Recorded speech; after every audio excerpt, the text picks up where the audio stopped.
안녕하세요, 여러분. 굿모닝 행정학 진행하는 여러분의 영디 최영입니다. 자, 우리 오늘은 2023년 국가직 문제 시작해 보려고 합니다. 오늘부터 총 5일 동안 1번부터 20번까지 쭉 풀어볼 거고요. 그 다음은 24년 문제까지 쭉 진행할 거니까 여러분 관연도 기출 문제가 제일 중요한 거 아시죠? 네, 우리 열심히 한번 풀어봅시다. 자, 1번 문제. 행정 이론에 대한 설명으로 옳은 것. 요거 문제 되게 많이 헷갈려 하셨던 내용입니다. 왜?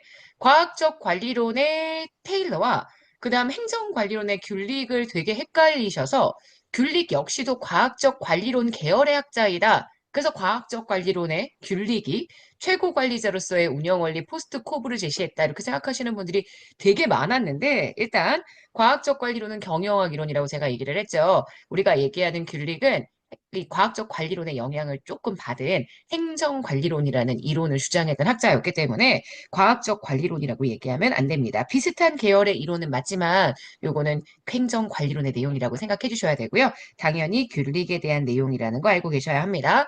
과학적 관리론의 대표적인 학자라고 얘기하면 테일러, 포드, 페이올 뭐 이런 학자들인 건 알고 계시죠? 자, 2번입니다. 행정 행태론은 가치와 사실을 구분합니다. 가치를 배제하고요. 사실에 기반을 두고 있는 행정의 과학화를 시도했죠. 3번입니다. 신행정론은 실증주의 방법을 비판합니다. 사회 문제를 해결하기 위해 사회적 형평성, 릴리번스, 적실성, 현실 적합성 등을 강조했다고 얘기할 수 있죠. 맞고요. 4번입니다. 신공공관리론은 민간과 공공부문의 파트너십을 강조하고 기업가 중심보다는 시민권을 중시했다. 이건 신공공관리론이 아니라 뉴 거버넌스에 대한 설명이다. 이렇게 보셔야 되겠죠. 그래서 4번 X. 여러분 지금 보시는 문제 되게 쉬운 문제였는데도 불구하고 23년에 이 문제 실수하셨던 분들이 참 많습니다. 내용 정확하게 잘 정리해 주셔야 여러분 첫 문제부터 꼬이지 않습니다. 자, 2번 갈게요. 배보의 이념형 관료제에 대한 설명으로 옳지 않은 것. 관료제의 성립 배경은 봉건적 지배체제하고는 상관이 없고요. 오히려 근대적인 관료제의 최초 시작이라고 얘기한다면 절대왕정 시기를 들 수 있습니다. 절대왕정이 왕권을 유지하기 위해서 관료제와 상비군이라는 그런 조직들을 두었기 때문에 지금 봉건적 지배체제가 아닌 절대왕정의 시기이다. 이렇게 생각해 주시면 되고요. 베버가 생각했었던 이념형 관료제는 법적 합리적 권위에 기초를 둔 조직 구조와 형태로 구성이 되었습니다. 직위의 권한과 임무는 문서화되어 있는 법규로 규정되고요. 그래서 관료는 원칙적으로 법규에 규정되어 있는 대로 상관이 임명하는 게 원칙입니다. 자, 그래서 지금 보시는 2번 문제의 정답 1번입니다. 지금 1번이 너무 당연히 틀린 선지인데 1번도 되게 낯설고 또 4번도 되게 낯설어서 이것 때문에 헷갈려 하셨던 분들이 그해 굉장히 많았었습니다. 지금은 우리가 되게 가볍게 보고 있지만 시험장에서 내가 잘 몰랐었던 내용을 아예 정리하지 않았었던 선지가 만약에 출제가 된다. 혹시라도 그러면 항상 타당하게 내용을 잘 생각해보고 고민해보는 연습도 해주셔야 합니다. 자, 3번 갈까요? 예산 이론에 대한 설명으로 옳지 않은 것. 총체주의는 계획 예산, 영기준 예산, 둘 다 총체주의, 다른 말로 합리주의라고 얘기를 하죠. 합리주의 예산제도 개혁을 설명하기에 적합한 이론들입니다. 맞고요. 점증주의는 거시적 예산 결정. 이건 PPBS가 참 잘하는 거예요. 5년 단위의 계획을 세워서.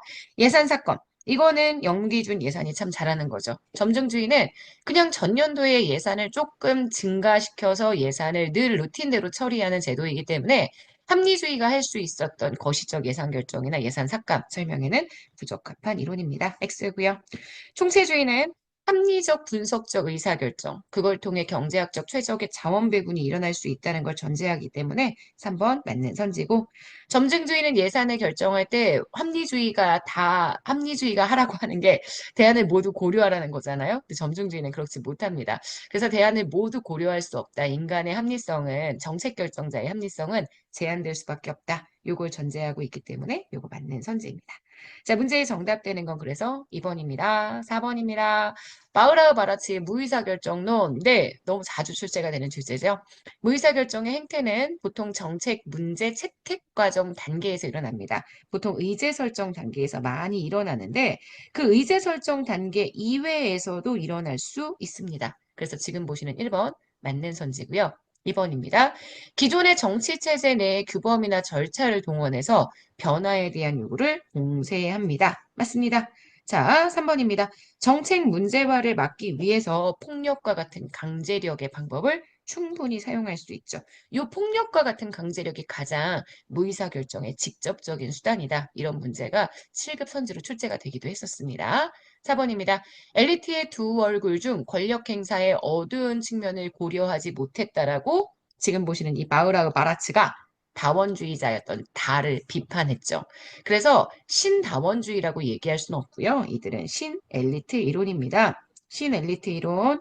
그리고 이들이 바우라우 바라츠가 지금 다를 비판할 때 이러한 측면을 고려하지 못했다고 비판을 했던 건 맞습니다만 이렇기 때문에 신다원주의로 불린다. 너무 이상한 표현이죠. 그래서 4번 이게 틀린 전제가 됩니다. 자, 여기까지 보시면 1번부터 4번까지 저희 한번 풀어봤고요. 다 문제가 새록새록 기억이 나시죠? 여러분들이 다 알고 있는 상태에서 푸는 거 말고요.